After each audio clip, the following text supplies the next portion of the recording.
Bago lumipas ang 100 taon, tatakpan ng anino ang buwan. Ang isang batang may dugo ng vampira ang ipapanganak. Siya ang magiging pinakamakapangyarihang vampira sa lahat.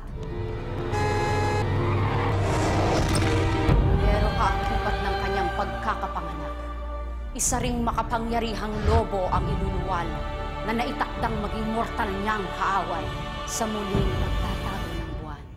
Isang dugo na lang ang magwawagi. Subukin ang iyong paniniwala. Damhin ang walang hanggan. Mula sa direksyon ni Jerry Lopez Sinene, Trina Dairit at Chito S. Ronyo. Miss, sorry. Angel Locsin. Shadow Cruz.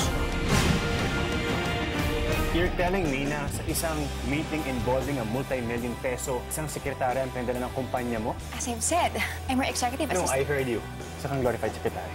I don't believe this. Ang pag-ibig ko sa'yo ay Nakanganga ka, Miss E. Ikaw yung tipo ng babae na naghihintay na lalaking para sa kanya, no? Kung iniisip mo ngayong ako ang lalaking yun para sa'yo, maling-mali ka, Miss E.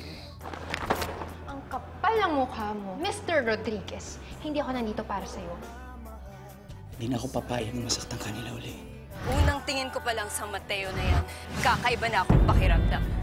Ako ang tinakdang vampira. Nakakilala ka naman ng taong ibang epekto sa'yo. Yung unang kita niya pa lang, iba lang naramdaman mo sa kanya. Hindi kita bibitawan. Hindi kita iiwanan.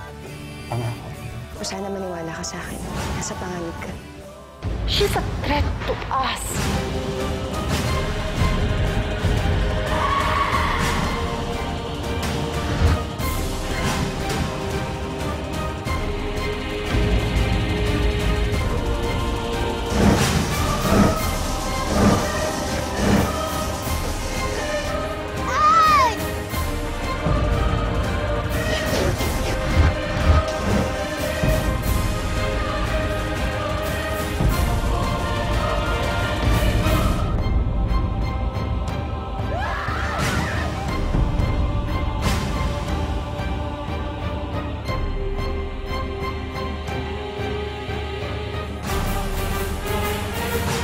Sa gitna ng hidwaang mortal, mananaig kaya ang pag-ibig na immortal. Ngayong Lunes na, pagkatapos ng Noah,